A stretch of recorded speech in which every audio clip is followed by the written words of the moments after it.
সাঁতরাগাছিতে পুলিশকে লক্ষ্য করে এলোপাতাড়ি ইটপাটকেল কাচের বোতল ছোড়া হলে ব্যাপক উত্তেজনা ছড়ালো। বুধবার দুপুরে একনাকে ঘিরে কোনা এক্সপ্রেসের সাঁতরাগাছি এলাকায় তুলকালান অবস্থা তৈরি হয়। জনতা পুলিশের ব্যারিকেডে বাধা পায় মিছিল। এরপরে ক্ষিপ্ত আন্দোলনকারীরা মিছিল থেকেই গার্ডরেলের উপর উঠে পড়ে। মাইকিং করে পুলিশ কর্তারা আন্দোলনকারীদের শান্তি বারবার অনুরোধ করতে থাকে, কিন্তু আন্দোলনকারীরা তাতে দমে যায়নি, উল্টে আরও ক্ষিপ্ত হয়ে ওঠে তারা। তারপরও গার্ডরেল ভেঙে পুলিশকে লক্ষ্য করে ব্যাপক ইটপাটকেল পাথর ছুটতে থাকে।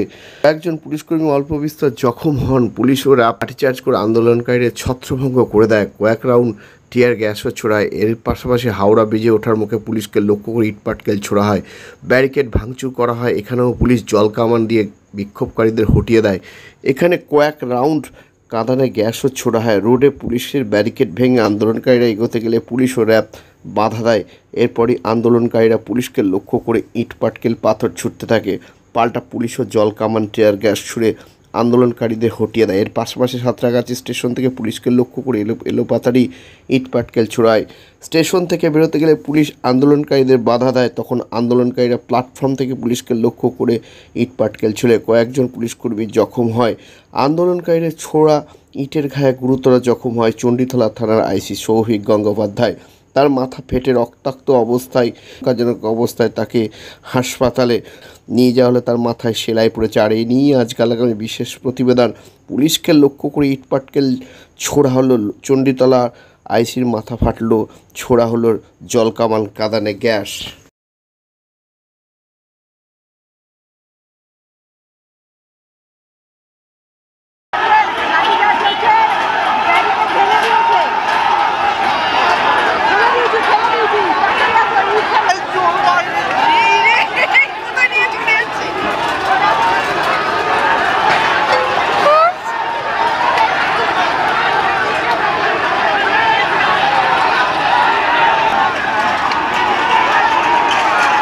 算了。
আপনাদের এই জমায়েত আর শান্তিপূর্ণ নেই। এই জমায়েতকে বিএনএস 148 ধারা